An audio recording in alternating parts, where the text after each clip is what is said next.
말세를 이기는 하나님의 칠복에 대해서 함께 은혜를 나누고자 합니다. 겨울에 철새들이 날아오는데 청동오리가 날아와서 차가운 물에 자맥질을 하고 그야말로 물속에 있는 먹이를 찾는데 그 몸이 얼어붙지를 않습니다. 왜 그렇습니까? 온 깃털이 이미 기름으로 칠해져서 차가운 물이 몸에 틈타지 않기 때문입니다. 요한계시록을 우리가 읽을 때 오늘 첫 말씀을 1절부터 3절까지 읽었는데 하나님께서 먼저 복을 선언하십니다. 이 복이 요한계시록에 7번 나옵니다. 7번 반복이 됩니다. 그 복은 예수님께서 갈릴리 팔복산에 앉으셔서 팔복을 말씀하시는 그 복, 마카리오스, 헬라어로 마카리오스인데 그 복과 같은 단어입니다. 예수님께서 갈릴리 바다를 내려다보는 그 회중들에게 지금도 팔복교회가 거기에 있습니다만 아마 그쯤 자리가 될 것입니다. 거기에서 복을 선언함으로 세상의 어려움 가운데서도 심령이 가난한 자는 복이 있나니 천국이 그들의 것이다. 주님께서 복을 선포하심으로 낙심과 좌절하지 아니하고 믿음으로 천성길을 향하여 나가게 하신 것처럼 요한계시록에 있어서 어떤 핍박과 고통이 다가온다 할지라도 이미 하나님이 마카리오스, 복으로서 기름을 칠한 것입니다. 그러므로 어떤 환난과 고통을 넉넉히 이기고 믿음으로 살아갈 수 있도록 길을 열어주신 것입니다. 7번 반복해서 제가 칠복이라고 붙인 것이고 실제로는 복의 종류라면 8가지입니다. 그래서 산상수훈과 같이 팔복이 있는데 오늘 이 팔복이 어떤 것인지 그리고 하나님께서 7번 강조하신 복이 어떤 내용인지 함께 은혜를 나누고 이 고난의 어떤 세상의 일들도 넉넉히 극복하는 승리의 새해가 되시기를 주님 이름으로 축복합니다. 첫째로 주님께서는 말씀을 읽고 듣고 지키는 자가 복이 있다고 말씀합니다. 요한계시록 1장 2절 3절을 다시 제가 읽어드립니다. 요한은 하나님의 말씀과 예수 그리스도의 증거 곧 자기가 본 것을 다 증언하였느니라. 이 예언의 말씀을 읽는 자와 듣는 자와 그 가운데 기록한 것을 지키는 자는 복이 있나니 때가 가까우니라. 그래서 첫 번째 복 마카리오스를 얘기했는데 이 복은 하나님 말씀을 읽는 자입니다. 듣는 자, 지키는 자입니다. 말씀을 읽는 자가 먼저 복이 있습니다. 말씀을 읽는 것은 그야말로 하나님께서 어떻게 인류 역사를 마감하실 것인지 알게 됨으로 복이 있는 것입니다. 그러나 인류 문명의 발전은 읽는 데서 시작합니다. 역사는 수메르에서 시작한다. 그런 말이 있습니다. 그 역사는 문자로부터 시작된다는 말과 같습니다. 왜냐하면 수메르에서 처음 문자를 약 3300년경에 만들었기 때문입니다. 그래서 인류 5000년 문명사는 문자를 읽는 데서 발전한 것입니다. 이전에는 그것을 어떤 어려움을 겪었을 때 그것을 해결한 방법을 자기가 알아도 남길 수 있는 기록이 그 글자가 없었어요. 그런데 어떤 어려움을 만나면 이렇게 하면 된다는 것을 글로 남기기 시작한 때부터 인류의 지식은 축적되기 시작하고 비약적인 발전을 이룩하게 된 것입니다. 오늘날 읽을 수 있는 하나님의 은혜가 있다는 것을 기뻐하시기 바랍니다. 그러면 해결책이 책에 있습니다. 읽는 데 있습니다. 노벨 문학상을 받은 일본 소설가 오에 겐자부로가 읽는 인간이라는 책을 썼는데 이 오에 겐자부로에게는 발달장애를 가진 아들이 있어요. 그래가지고 그 고통이 말할 수 없어요. 그런데 그것을 극복한 것이 책을 읽음으로 극복했다는 것을 쓴 것이 읽는 인간이라는 책입니다. 오늘 어떤 어려움이 있어도 옛날에는 무슨 비급서가 있다고 그랬는데 이 비급서가 별거 아니에요. 고전입니다. 이 비급서가 성경 말씀인 것입니다. 하나님께서는 일반적으로는 고전이나 훌륭한 글을 통하여 사람들이 깨닫고 실망과 좌절에 빠지지 않도록 이끌어 주셨고, 하나님의 특별 계시는 성경입니다. 일반법보다 상회하는 것이 특별법인 것처럼 일반적인 책을 통해서도 많은 유익을 얻을 수 있지만 그것보다 더 큰 유익은 성경에 있는 줄 믿습니다. 그러므로 성경을 항상 읽고 묵상함으로 복받는 2024년 되시기를 주님 이름으로 축복합니다. 시편 1편 1절 이하에 보면 복 있는 사람은 악인들의 꾀를 따르지 아니하며 죄인들의 길에 서지 아니하며 오만한 자들의 자리에 앉지 아니하고 세상의 죄악의 길에 서지 아니하고 그 다음에 오직 야훼의 율법을 즐거워하여 그의 율법을 주야로 묵상하는도다. 탐식의 쾌락의 자리에 앉지 아니하고 책상에 앉으라는 얘기랍니다. 세상의 즐거움의 쾌락의 자리에 앉지 말고 책상에 앉고 도서관에 앉고 성경을 읽으라. 그 사람은 복이 있다는 것입니다. 왜냐하면 하나님께서 어두움을 헤치고 나아갈 길을 성경을 통하여 인도해 주시고 또 많은 훌륭한 책을 통하여 빛을 발견할 수 있도록 역사해 주신 것입니다. 무엇보다도 말세에 온갖 일이 다가온다 할지라도 그 말세에 대한 요한계시록의 책이 있으니 그 책을 읽는 자는 복이 있고 결코 두려움에 빠지지 아니하고 넉넉히 이 세상의 고난과 박해를 이기고 하늘나라에 올라가게 될 줄로 믿습니다. 그러므로 읽는 자는 마카리오스, 복이 있다는 것입니다. 두 번째는 듣는 자가 복이 있다는 것입니다. 그 말씀을 듣는 자가 복이 있다는 것입니다. 이전에 글을 문자로 만들어서 쓰기 전에는 사람들은 다 들었어요. 판소리도 그것을 이제 악보화시키기 전에는 다 듣고 10번, 100번, 수백 번, 수천 번 듣고 그것을 반복하여 외우고 그것을 부르는 것입니다. 오늘날 교육은 부모님의 또는 그 가르침이나 할머니, 할아버지가 자녀를 무릎에 앉히고 그야말로 옛날 호랑이 담배 먹던 시절 얘기를 해줌으로써 살아온 인류의 축적된 얘기를 전하는 듣는 것이 많이 사라져요. 그래서 사람들이 듣는 것이 두뇌. 자기 눈으로 보는 것. 오늘날은 비주얼라이제이션, 이 시각의 시대입니다. 그러나 들어야 됩니다. 아무것도 보이지 않을지라도 그 마음속으로 들리는 음성이 있고 그 듣는 세계가 우리에게 무한한 상상력과 새로운 꿈을 우리에게 불어넣어 줄 줄 믿습니다.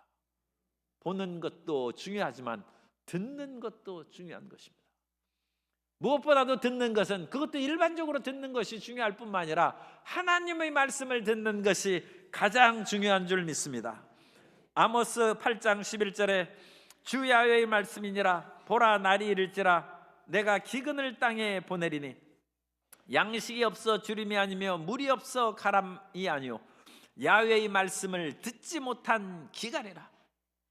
하나님 말씀을 들어야 된다. 어떤 사람은 어떻게 구원을 받겠습니까? 그러는데 많이 예배에 참여하고 설교 말씀을 들으면 구원이 임하는 것입니다. 왜냐하면 성경에 로마서 10장 17절에 그러므로 믿음은 들음에서 나며 들음은 그리스도의 말씀으로 말미암았느니라. 하나님의 말씀을 듣고 그 말씀이 마음에 깨달아지기를 주님 이름으로 축복합니다.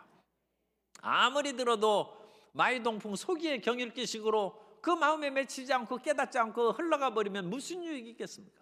마음이 깨달아져서 그 듣는 것을 삶 가운데 적용하고 실천함으로 새로운 새해를 이끌어 나가는 성도 여러분 되시기를 주님 이름으로 축복합니다.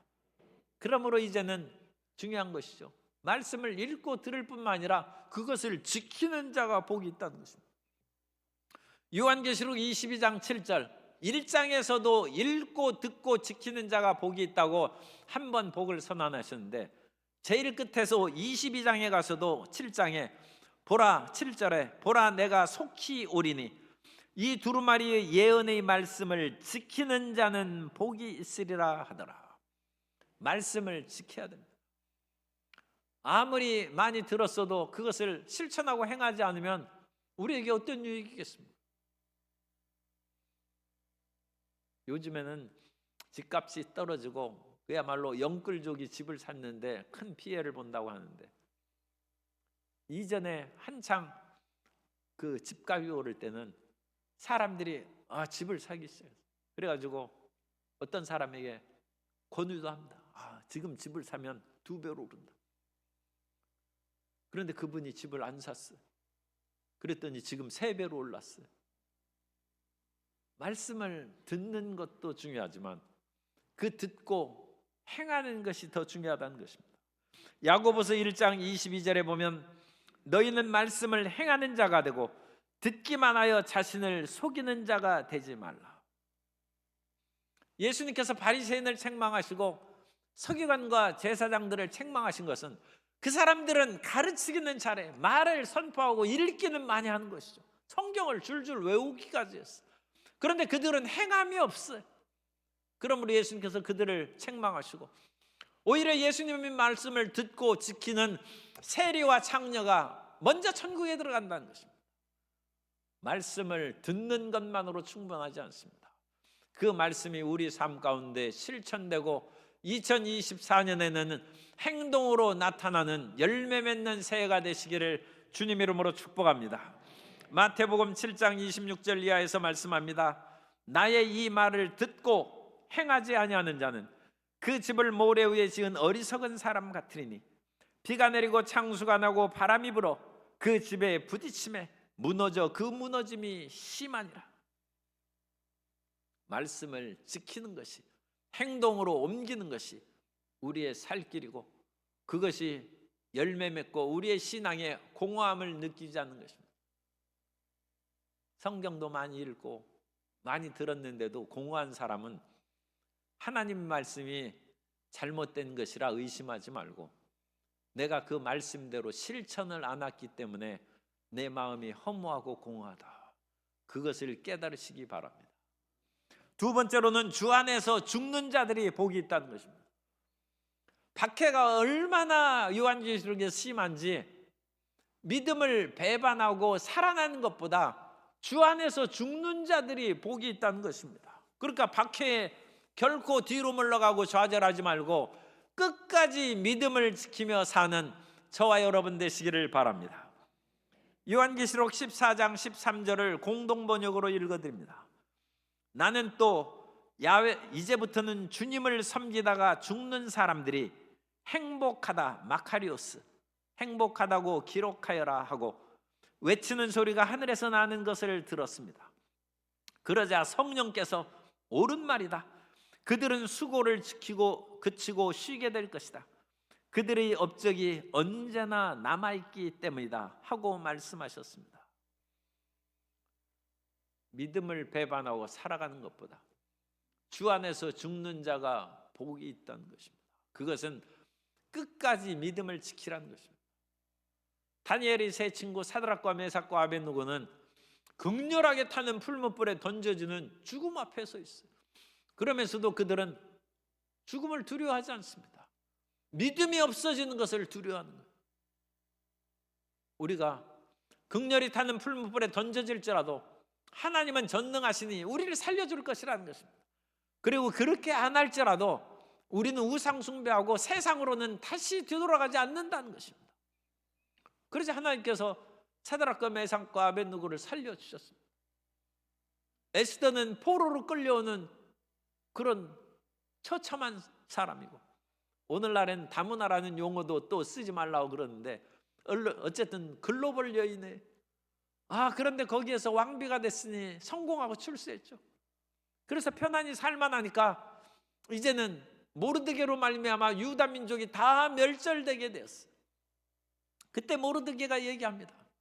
너는 왕비가 되었지만 너도 유다 민족 아니냐, 그러므로 왕에게 가서 유다 민족을 살려달라고 얘기하라. 너 혼자 유다 민족이 아닌 채 숨겨가지고 혼자 살아나지 말라고 얘기했습니다. 그때 에스더는 내가 죽으면 죽으리라는 각오로 왕 앞에 나아가니, 왕이 더 에스더를 보니까 이건 하늘에서 천사가 내려온 것 같아요. 더 에스더를 사랑하고 유다 민족도 구원해 준 줄로 믿습니다. 주 안에서 죽는 자들이 복이 있다는 것입니다. 믿음의 뒤로 물러가지 아니하고 우리는 뒤로 물러가 침륜에 멸망에 빠지는 자가 아니고 오직 영혼을 구원함에 이르는 믿음을 가진 자, 믿음을 가진 자로 새해를 살게 되시기 바랍니다. 조선시대 정조대왕 이후에는 극심한 천주교 박해가 이루어지는데 그 전에는 크게 박해하지 않았어요. 그런데 놀라운 것은 아주 참 재미난 얘기가 있는데, 당신 천주교 신자냐 해서 나는 아니다, 나는 예수님 안 믿는다 하면 그 조사도 안 하고 내보냈다는 거예요. 왜 그러냐? 자기 입으로 자기 믿는 것을 부인하는 것은 10년 믿어도 그것은 다 햇빛에 얼음이 녹아버리듯이 헛수고라는 거예요. 우리 옛말에 10년 공부 뭐 그런 얘기 있지 않습니까? 그런 거나 마찬가지로 자기 신앙을 부인하는 것은 그건 헛거니까 조사할 것도 없이 살려주라는 거예요. 옛날에는 어릴 때 시골에서 이렇게 기도하면 너도 천주학 하냐? 그렇게 물었어요. 그게 이제 기독교 신앙을 그냥 천주학이라고. 그래서 수많은 정권에서 소외된 사람들이 천주학을 믿고 실학사상입니다. 그걸 믿었어요. 그런데 그런 사람들에게 믿음을 지키고 사는 것이 중요하죠. 자기가 믿고 살아온 그 모든 것들을 나 예수님 안 믿는다 거짓말해서 살아남아야 그 사람의 신앙은 그것은 껍데기 신앙이에요. 그것으로 인하여 어려움을 극복하고 끝까지 예수님 믿는 사람을 만들어낼 수 있겠습니까? 자기가 그와 같이 믿음의 변절을 했는데 자기가 전도한 사람이 죽기를 무릅쓰고 예수님을 믿는 참다운 신앙을 가질 수 있겠습니까? 그러니까 다 껍데기라는 거예요. 우리가 끝까지 주님을 믿고 전진하면 여기에서 아까 읽어드린 성령께서 말씀하신 것을 기억해야 됩니다. 성령께서 옳은 말이다. 그들은 수고를 그치고 쉬게 될 것이다. 그들의 업적이 언제나 남아있기 때문이다. 우리는 죽어도 다시 살 것이요, 우리는 천국에서 영원한 평안함을 누릴 것이고, 천국에서 착하고 충성된 종이다, 잘하였다 면류관을 받게 될 줄로 믿습니다. 그러므로 어떠한 박해에도 두려워하지 말고 예수 믿는 사람으로 자신을 드러내고 예수 믿는 증거를 하면서 2024년을 전진해 나아갈 때 하나님께서 하늘의 복과 땅의 기름진 것으로 우리 성도님을 채워주실 줄 믿습니다. 코로나19로 수많은 사람들이 움츠러들었어요. 예수 믿는 것을 증거하지 않으려고 움츠러들었어요. 그러나 우리는 예수님 믿는 것에 대해서, 우리나라는 그런 핍박도 별로 없어요. 그렇지만 이제는 예수 믿는 거 별로 증거도 안 해요. 그러고 보니까 식당에서, 제가 자세히 안 봐서 그렇습니다만 식당에서 기도를 오래 하는 사람을 못 본 것 같아요. 아마 짧게 기도해서 제가 못 봤겠죠. 그런데 조금 오래 기도하시기 바랍니다. 식당에서 왜 오래 기도하느냐? 밥그릇 안 뺏어갑니다. 식당에서 오래 기도하는 거 전도하는 거죠. 다른 사람이 보고 아직 예수 믿는 사람이 있구나. 뿐만 아니라 예수님 믿고 또 눈총을 좀 주는 일이 있어도 저렇게 단단한 믿음으로 신앙생활하는 사람이 있구나.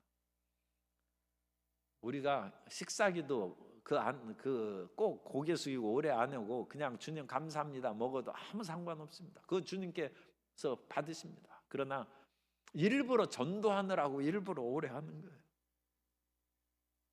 그 사람들 보고 다 식당에서 예수 믿으라 하면 식당 주인이 좋아하지 않냐고 또 요즘엔 덕이 안 될 수 있어요. 그런데 내가 기도하는 거야, 그건 무슨 상관이 있어? 그러므로 다른 사람들도 저 사람도 기도하고 먹는데 나도 예수님 믿는 것을 드러내고 나도 기도해야 돼. 그러면 모든 사람이 다 기도하는 거예요. 그것이 주 안에서 죽는 자는 복이 있습니다. 어려움을 넉넉히 이기고 믿음으로 전진하는 새해가 되시기를 주님 이름으로 축복합니다. 세 번째는 믿음의 옷을 입은 자의 복을 말씀합니다. 믿음의 옷을 입은 자는 복이 있다. 요한계시록 16장 15절에 보라, 내가 도둑같이 오리니 누구든지 깨어 자기 옷을 지켜 벌거벗고 다니지 아니하며 자기의 부끄러움을 보이지 아니한 자는 복이 있도다. 하나님께서는 우리의 수치를 가려주시는 하나님이십니다. 그래서 우리의 의의 옷을 입혀주신데 그 의의 옷은 믿음의 옷을 말합니다. 아담과 하와가 하나님에 대한 믿음을 상실했을 때 믿음의 옷이 걷어지니까 추한 아담과 하와가 됐어요. 자기들이 만든 무학으로서는 그걸 가릴 수 없어 가죽옷을 하나님이 입혀주셨어요. 제사장들이 하나님을 섬길 때 자신의 수치가 드러나지 않도록 제사장들은 특별히 속옷을 만들어서 입더라고 그와 같이 성경에 기록되어 있습니다. 하나님은 수치를 가려주시는 하나님이십니다. 그러므로 우리는 믿음의 옷을 입고 정결하게 하나님 앞에 나아가는 새해가 되어야 될 줄로 믿습니다. 이사야 61장 10절에 내가 야훼로 말미암아 크게 기뻐하며 내 영혼이 나의 하나님으로 말미암아 즐거워하리니 이는 그가 구원의 옷을 내게 입히시며 공의 겉옷을 내게 더하심이 신랑이 사모를 쓰며 신부가 자기 보석으로 단장함 같게 하셨습니다.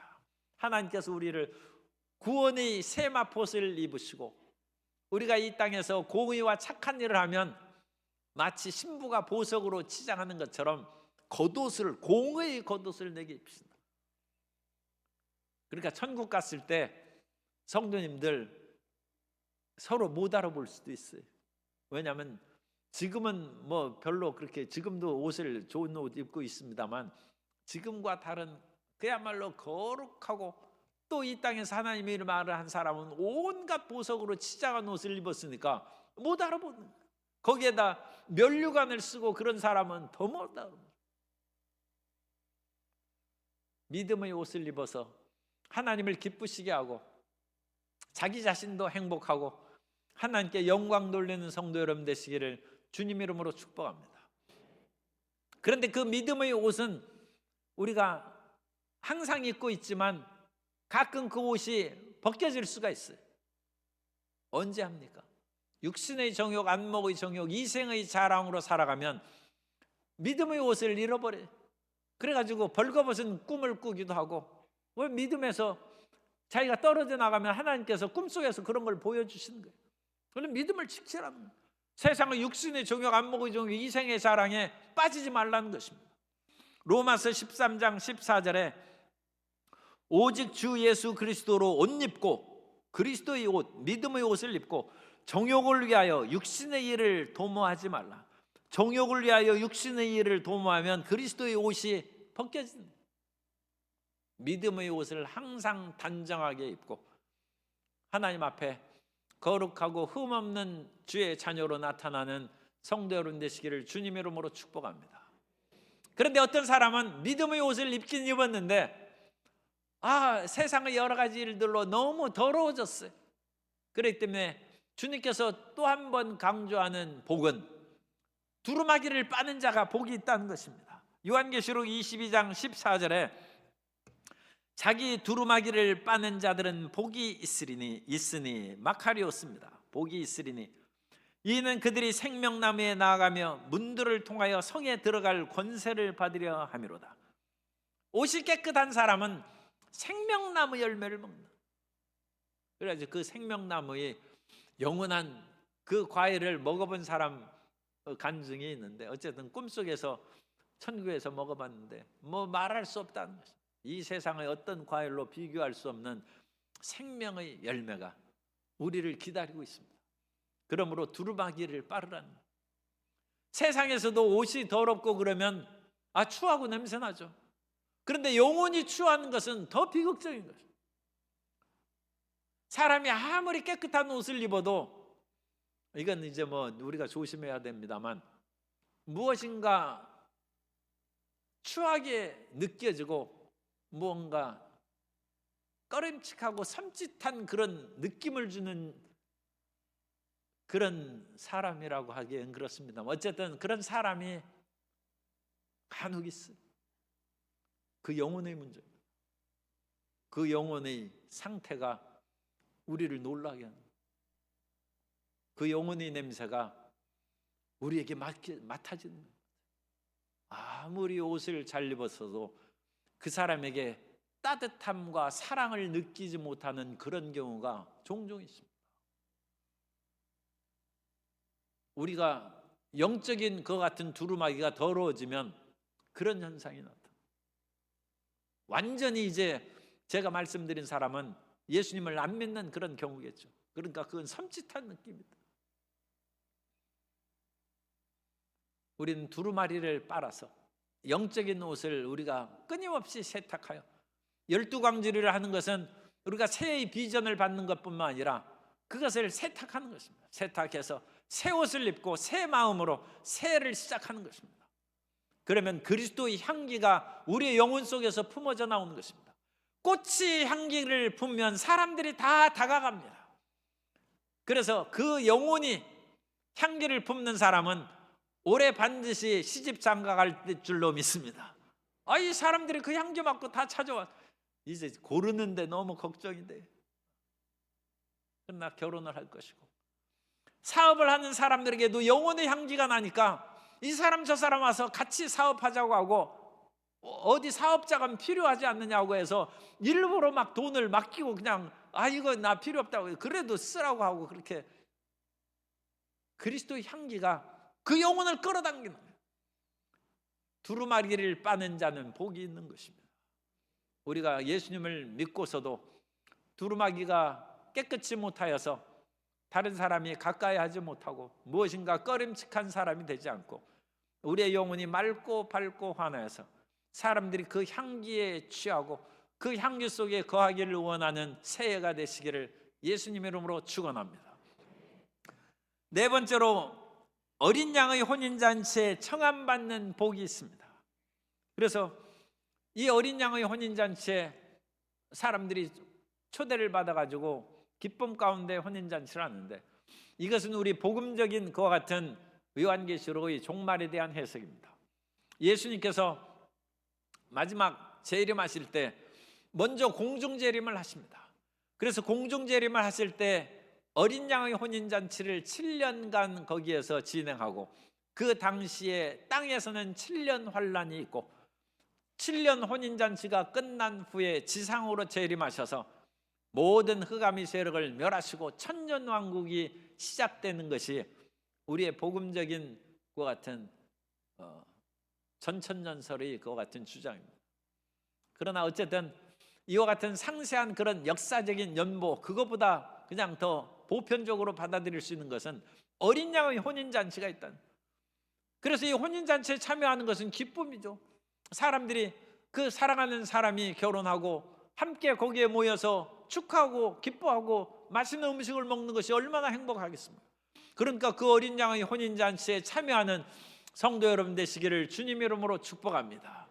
그 혼인잔치에 모여서 살아있는 사람은 다 순식간에 부활의 몸으로 변화되어서 공중으로 끌려가 예수님을 만날 것이고, 이미 이 땅에서 먼저 죽은 사람들은 예수님께서 이 재림하실 때 구름을 타고 오신다고 했는데, 그 구름은 마치 은하수가 이 우윳빛 밀키웨이라고 그래요. 은하수. 그래가지고 우윳빛으로 하늘에 뿌옇게 가는 그런 은하수처럼 예수님께서 세마포 옷을 입은 거룩한 주의 백성들과 함께 내려오니까 구름대와 같이, 구름과 같이 오시는 것이 보인다. 그렇게 해석할 수 있습니다. 그래서 이미 예수님을 믿고 죽은 사람은 하얀 세마포의 거룩한 옷을 입고 이 어린 양의 혼인잔치에 함께 참여해서 함께 기뻐하고 즐거워하게 될 줄로 믿습니다. 그 잔치에 참여할 수 있도록 우리는 항상 성령 충만하고 기름 부음을 준비해야 될 줄로 믿습니다. 마태복음 25장 1절 이하에 보면, 그때 천국은 마치 등불을 들고 신랑을 맞으러 나간 10 처녀와 같다 하리니 그 중의 5은 미련하고 5은 슬기 있는 자라. 미련한 자들은 등을 가지되 기름을 가지지 아니하고 슬기 있는 자들은 그릇에 기름을 담아 등과 함께 가져갔더니. 그래서 오늘 우리가 예수님 믿고 어린 양의 혼인잔치에 참여할 수 있는 티켓, 그 자격은 성령 충만한 거예요. 기름 준비를 하는 거예요. 예수님을 믿는 그것만으로 우리가 등불을 준비했습니다만 그것이 완벽하지 못할 수 있어요. 그래서 등불을 켜고 반드시 성령 충만함을 받아야 됩니다. 올 2024년에는 어찌됐든지 성령 충만, 재충만함을 받아서 성령의 기름 부음이 넘쳐나는 성도 여러분 되시기를 주님 이름으로 축복합니다. 성령 충만함의 증거는 성령의 은사를 받는 것입니다. 성령에는 다양한 은사가 있습니다. 그 가운데 제가 권하고 싶은 것은 방언 은사를 꼭 받으시기 바랍니다. 그래서 방언 은사도 받고 지혜의 말씀의 은사, 지식의 말씀의 은사, 영분별의 은사, 온갖 은사로 풍성하게 체험받아서 기름 준비한 예수 그리스도의 신부, 그리스도의 사랑하는 자녀들이 다 되시기를 예수님의 이름으로 축원합니다. 끝으로 다섯 번째로, 첫째 부활에 참여하는 자는 복이 있다고 했습니다. 이렇게 해서 다섯 번째로 얘기했는데 사실은 이것이 여덟 번째 복입니다. 그래서 이 다섯 번째 한 것은 하나님께서 7번 마카리오스 복을 주셨는데 그 7번 복을 준 내용이 중복되었기 때문에 제가 5가지로 정리한 것이고, 내용으로 얘기하면 혹시 잘 기억하시는 것이 좋을 것 같아서 말씀드리면, 첫 번째는 하나님 말씀을 읽는 거예요. 읽는 복이 있어야 되고, 그 다음에 듣는 복이 있어야 되고, 그 다음에 말씀을 지켜야 돼요. 지키는 복이 있어야 되고. 그래서 이 말씀에 가는 것이 세 가지 있고, 그 다음에 박해 뒤로 물러가지 아니하고 주 안에서 죽으라는, 박해 속에서 순교하는 자는 복이 있다는 것입니다. 그 다음에 우리가 옷에 대한 내용이 두 개 있어요.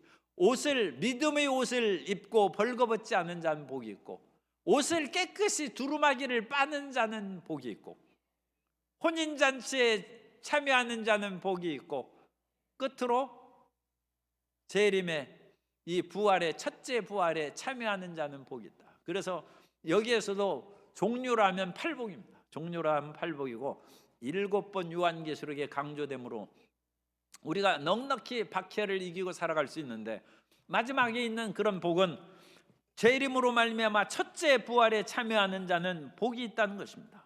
그래서 예수님께서 재림하실 때 살아있는 자는 호련히 resurrection body, 부활의 몸으로 호련히 변해가지고 하늘로 올라가는 거예요. 이 비행기 안 타도 그냥 올라가는 거예요.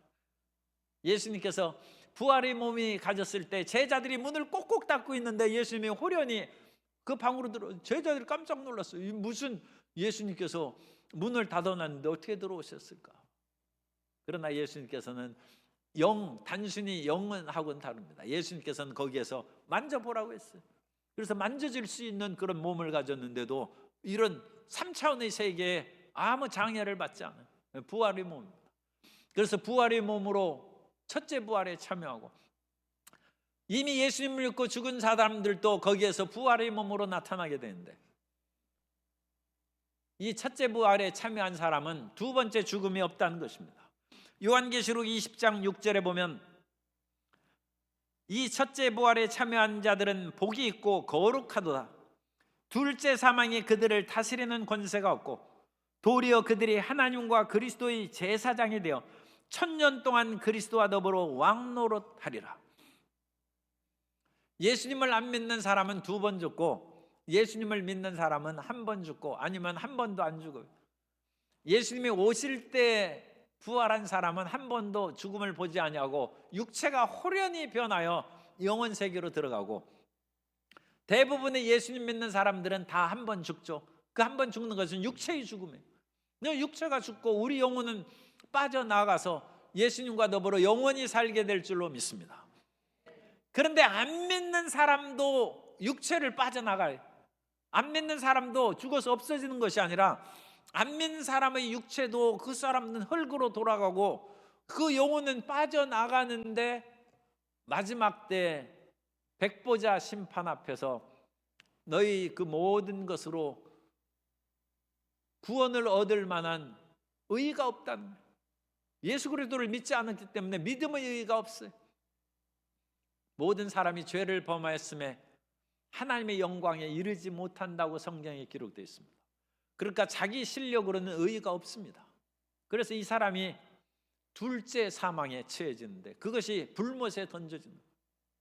그래서 불못에 던져서 영원한 불못의 고통 가운데 하나님과 떨어져 죽음을 맛보는 것이죠. 그게 둘째 사망입니다. 예수님 믿는 사람은 불못에 던져지지 않고 둘째 사망이 없고 영생 복락을 누리는 줄 믿습니다. 그러므로 예수님을 믿어서 이 첫째 부활에 참여하는 자는 복이 있다는 것입니다. 그 첫째 부활에 참여해서 천년 왕국이 계속될 때 그리스도와 더불어 그 지상에 있는, 그것은 아직 구원을 받지 못한 유대인들을 중심으로 한 유구의 백성들을 뜻합니다.